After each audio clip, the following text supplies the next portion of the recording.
खडूसचा डबा नसल्यामुळं आजकाल मी निवांतच आहे, पण लाडूचा तर डबा द्यायलाच लागतो.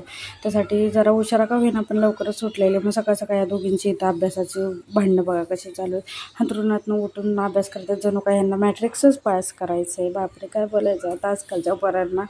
त्यानंतर आजकाल खडूस आता नाही आहे त्यामुळे सकाळची देवपूजा पण मलाच करायला लागते. मग अंघोळ वगैरे उरकून पहिला देवपूजा केली, नाश्ता वगैरे बनवून लाडूचा डब्बा उरकला आणि लाडूला शाळेत जायचं नव्हतं त्यामुळे हिचं टाईमपास चालू होता.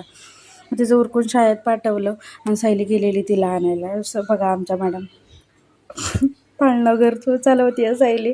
तेवढ्यात लाडू पण आली. लाडू अचिनभर आली आणि तिचं सामान बघा कोण वागवते. आणि आजकाल आम्ही बुटं पण स्वतः काढायला लागलो बरं का. आम्हाला येत गरमीमुळे अजिबात घरात बसू वाटेना म्हणून सायलीला म्हणलं तू गॅलरीत आपण गप्पा मारत बसू. मग काय आम्ही छान असा गप्पा मारत बसलेला. तेवढंच याला पण बाहेर यायचं होतं. मग तिला बाहेर आणलं आणि जरा खेळवलं. मग कशी धरून खेळते गॅलरीमध्ये. त्यानंतर लाडूला घ्यायला आत्या आलेली. मग लाडूला आणि आत्याला बाय बाय केलं. 2-4 दिवस सुट्ट्या आहेत त्यामुळे आत्या म्हणली मी घेऊन जाते. म्हणलं ठीक आहे. मग ती गेली की आम्ही छान असं इथं खेळत बसलेलो. एक वादळ गेलं नाही तर दुसरं वादळानं आमच्या सगळ्या झाडांची वाट लावली आहे. आणि अशी दाखवते जणू काय मी काय केलंच नाही. एवढी आगाव झाली आहे ना बापरे, लय आगाव झाली आहे. फटकं देऊ वाटते ती. एवढंसं गोड आहे ना काय बोलूच वाटत नाही तिला. त्यानंतर म्हटलं काहीतरी टाईमपासाला काल आणलेले आंबे चुरून आणलेले आंबे तर बरं का पचायचे नाही, पण तरी पण आपलं खावं म्हणलं. चटणी मीठ लावून छान असं तुटून पडलेलं तर शी आपण मागं कशी राहील ती पण तुटून पडली आहे बघा कशी. जणू काही हिला खायलाच येणार आहे आणि ही खाणार आहे. टाईमपास करत तेवढ्यात सायली म्हणली मी काकी तुमची हेअरस्टाईल करते म्हणून छान अशी हेअरस्टाईल केली. जमली तशी तिला, पण सायली म्हणली मी करते तुझी हेअरस्टाईल.